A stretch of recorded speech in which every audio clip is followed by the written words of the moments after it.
اس given environment میں جہاں ہم دیکھ رہے ہیں کہ ایکویلیبریم بڑا آپ کا ڈسٹرب ہوتا ہے نا، کہ ایک بیلنسنگ ایکٹ آپ کو نظر نہیں آتا، آرگنائزیشن کی پرسپیکٹو سے آپ کیا کہتی ہیں کہ آرگنائزیشن یا بزنسز جو ہیں ان پہ کیا آپ سمجھتی ہیں؟ کیونکہ ایک تو آپ کی لاز ہوتے ہیں اور ایک پالیسیز ہوتی ہیں اور ایک اس کے آپٹکس بھی ہوتے ہیں نا،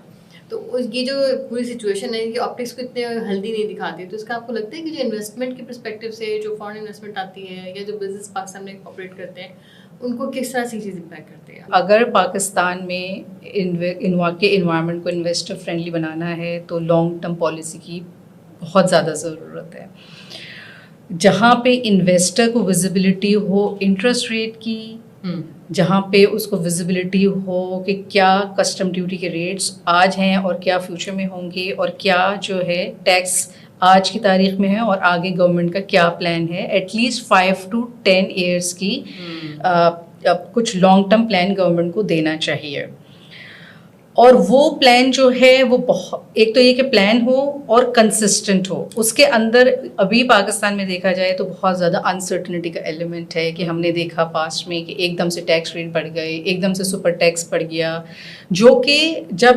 باہر سے کوئی انویسٹر یا ایون اگر آپ لوکل انویسٹرس کی بات کریں، ظاہر سی بات ہے کہ جب وہ کوئی بھی ایک انویسٹر انویسٹمنٹ کرنے جاتا ہے وہ ایک فیزیبلٹی بناتا ہے، بزنس کیس بناتا ہے. اس کے اندر ایک تو یہ کہ اس کو ویزیبلٹی ہونی چاہیے اس بزنس کیس کو بنانے کے لیے کہ کیا ان 2-3 ویریبلس کی کیا وہ کس طریقے سے اپنی پروجیکشنس کو بنائے based on the interest rate, tax rates and other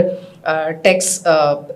elements. اور اس کے علاوہ یہ بھی بہت ضروری ہے کہ وہ کتنی فیزیبل ہے، کہ لائک فار ایگزامپل اگر آپ بات کریں کہ پاکستان کی جو کارپوریٹس ہیں ان کے اوپر ٹیکس ریٹس کی اگر میں بات کروں، نارمل ٹیکس ریٹ 29%، پھر ہم سپر ٹیکس کی بات کریں 10%، WPPF، WWF، اگر ہم اس میں کسٹم ڈیوٹی بھی ایڈ کر لیں تو اس پہ بہت ہیوی more than 50% PNL پہ اس کا امپیکٹ آتا ہے. اب اگر فار ایگزامپل کوئی انویسٹر انویسٹمنٹ کرنے جا رہا ہے اور ازیومنگ اگر وہ باہر فورن انویسٹر ہے، اس کے پاس دیکھیں Pakistan is not the only option, اس کے پاس ملٹیپل آپشنس ہیں. اور ملٹیپل آپشنس کے علاوہ ایک تو وہ فائنینشیل ٹرمز میں یعنی کہ کتنا فائنینشیلی وائبل ہے اس کا بزنس کیس، دوسرا وہ ظاہر سی بات ہے یہ بھی دیکھے گا کہ ایک تو میں نے ایلیمنٹ آف انسرٹنٹی کی بات کی کہ کتنا کہ انوائرمنٹ کتنا فرینڈلی ہے، plus law and order situation کہ باقی اس لیے کہ ظاہر سی بات ہے کہ اگر فار ایگزامپل اس نے انویسٹمنٹ کرنی ہے تو کیا لا اینڈ آرڈر کی بھی کاسٹ اس نے خود ہی بیئر کرنی ہے کہ اس نے تو وہ security is also important element.